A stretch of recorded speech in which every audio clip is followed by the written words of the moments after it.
مکی صورتوں میں یہ آیت نازل ہوئی وَأَرْضُ اللَّهِ وَاسِعَةٌ، اللہ کی زمین بڑی کشادہ ہے. یہ ذہن و سازی کی گئی کہ اگر مکہ کے اندر رہ کر تمہارا دین ایمان خطرے میں ہے تو زمین بہت وسیع ہے، تم زمین کی چپے میں دوسری طرف نکل جاؤ.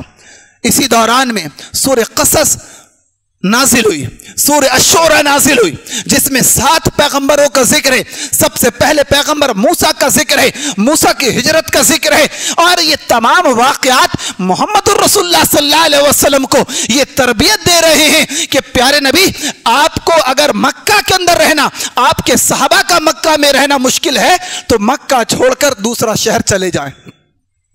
آپ صلی اللہ علیہ وسلم کو ہجرت کی مزید تاکید ایسے انداز میں بھی کی گئی کہ سورہ کہف کا نزول ہوا، گرچہ مشرکین کے سوال میں، لیکن پیار نبی صلی اللہ علیہ وسلم اور صحابہ کی تربیت تھی، جس میں ہجرت دبیز الفاظ میں یہ پیغام تھا کہ اگر اللہ کے بندوں کو اپنا عقیدہ، اپنا دین اور اپنا ایمان بچانے کے لیے اللہ کی زمین کم پڑ جائے، اللہ کی زمین تنگ پڑ جائے، آبادیوں میں رہنا مشکل ہو جائے تو ویرانوں کا سفر کرنا پڑے، تب بھی ایمان اصل بنیاد ہونا چاہیے. ایمان بچا کر ان ویرانوں کو اپنا مسکن بنا لے.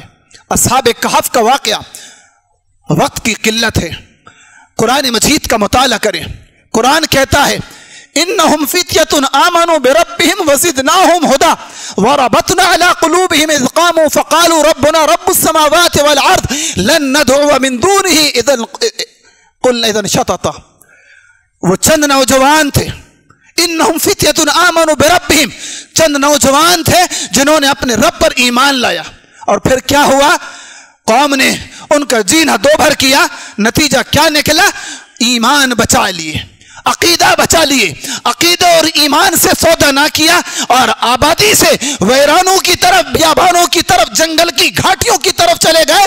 اللہ تبارک و تعالیٰ یہ پیغام دے رہا ہے مہاجرین کو، نبی کے صحابہ کو، کہ تم ایک قدم آگے بڑھو گے، اگر تم آگے بڑھو گے، ہمت اگر تم کرو گے، مدد کے سارے اسباب اللہ کی طرف سے تمہارے لیے کھلتے نظر آئیں گے. دیکھو اصحاب کہف نے کیا کیا، وہ آبادی سے نکلے ایمان اور عقیدے کو بچا کر. نتیجہ کیا نکلا؟ غار میں جب پناہ لیے اور انہوں نے دعا کی ربنا آتنا من لدنک رحمہ وہیئ لنا من امرنا رشدا. اللہ تیرے اوپر ایمان لا کر ہم اس پہاڑ کے دہانے پر آئے ہیں. ربنا آتنا من لدنک رحمہ، اللہ ہم کو اپنی طرف سے رحمت عطا فرما اور ہمارے مقصد میں کامیابی عطا فرما. قرآن آگے چل کر کہتا ہے کہ فلبثوا فی کہفہم 300 سنین وازدادوا 9، 309 سال تک اللہ تعالیٰ نے ان کو صلح دیا.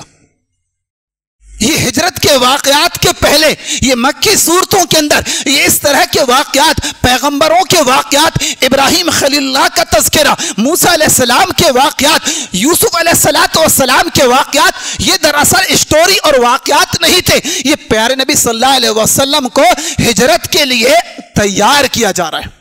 لیکن ابھی پیارے نبی صلی اللہ علیہ وسلم کو کس طرف ہجرت کرنا ہے اس چیز کو کلیئر نہیں پتہ چلا.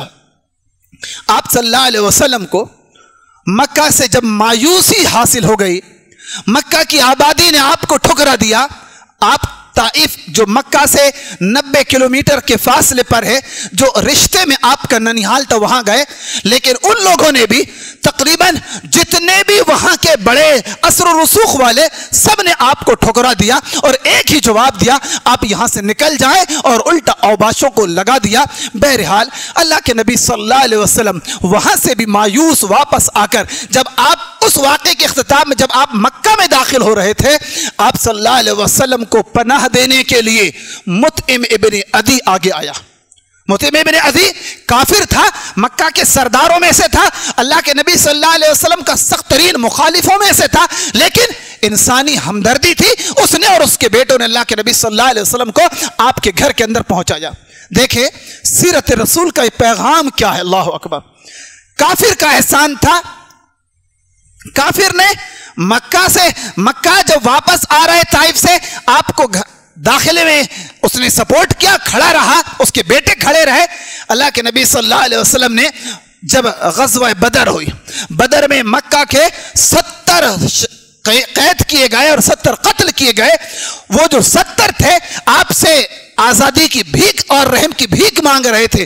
اللہ کے نبی صلی اللہ علیہ وسلم کے پاس ان کے بیٹے جبیر ابن مطعم آتے ہیں، آپ نے فرمایا لو کان المطعم ابن عدی حیا، لو کان المطعم ابن عدی حیا ثم کلمنی فی ہؤلاء نتن لأطلقتهم کلہم، اگر آج مطعم ابن عدی زندہ ہوتا، اس سے پہلے مر چکا تھا بدر کے پہلے، آپ فرماتے ہیں آج مطعم ابن عدی زندہ ہوتا اور ان کی سفارش کے لیے آ کر ایک جملہ کہتا، ان غلیظوں کی سفارش کے لیے ایک جملہ کہتا، پیار نبی فرماتے لأطلقتهم کلہم، اس کی ایک بات کی لاج رکھتے ہوئے میں سب کے سب کو بغیر کسی فدیے کے رہا کر دیتا۔ کیوں؟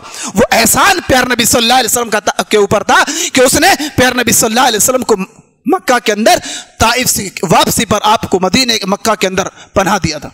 بہرحال آپ صلی اللہ علیہ وسلم، صحیح بخاری کی روایت ہے، اسی شیب ابی طالب کی محصوری یا اس کے بعد آپ فرماتے ہیں قد اوریت دار ہجرتکم، لوگو مجھے تمہاری ہجرت کا شہر بتا دیا گیا، تمہارا ہجرت کا شہر، جس شہر کی طرف اللہ کی طرف سے ہجرت اور جس شہر کے اندر اسلام کو جگہ اور اسلام کو پناہ اور پیغمبر اسلام اور اسلام کے ماننے والوں کو امن و سکون حاصل ہوگا، وہ شہر مجھے بتا دیا گیا۔ وہ کیسا شہر ہے؟ پیار نبی صلی اللہ علیہ وسلم نے فرمایا بین اللہ بیتہا، وہ 2 پہاڑوں کے درمیان پتھریلے علاقے والا ہے۔ It's Al Fajr Educational Foundation presentations.